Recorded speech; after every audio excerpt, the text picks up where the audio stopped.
Who prides herself in capturing the essence of New Orleans, and she finds it in the musicians in local jazz clubs.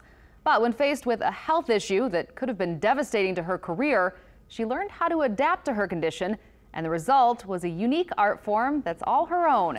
As Mike Haas reports in tonight's Down the Street.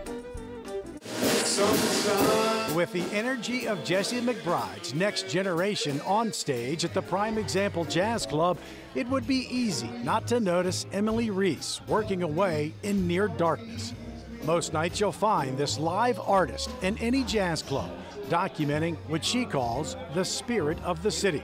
So I'm kind of in the trenches with them in a sense, and is something that always has triggered an adrenaline rush. Emily uses only pencil and fountain ink, but a few years ago became worried when her pens became like icicles. I started realizing that my hands were getting cold.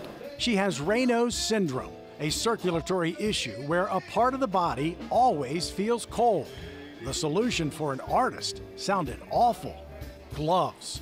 But I thought if my fingers were completely covered, that would somehow inhibit the ability to draw. She experimented with different gloves and fountain pens, and one night when a pen released too much ink, she used the glove to smear it away. And it truly became like a brush. And suddenly, the smears weren't blemishes anymore. They provided contrast, depth, and dimension.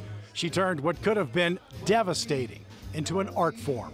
I never would have thought up the way that I'm doing these artworks consciously. I don't have control over it. I don't decide which way the smears are going to go, but they're not by resolute plan. What looks like squiggly pencil lines is a lot more. To me, is structural. Emily will do a handful of drawings each night that start out looking just like this. But when they sell out of her Toulouse Street gallery, the musician that she draws also gets part of the money. Singer Christian Bold says he'll catch himself on stage watching her work. It's cool to watch her go into her own world when she's drawing, because she's not even really looking any particular place. It's like you can almost see the sound waves in the art when you look at it. You know, it's kind of blowing everybody in a certain direction. Emily says it is the pinnacle for an artist to be able to capture another artist in their moment. I say this almost every time I go out and draw music, that I've just been given a rare treat. In a medium, very well done. Just down the street, I'm Mike Haas. Thanks, Mike.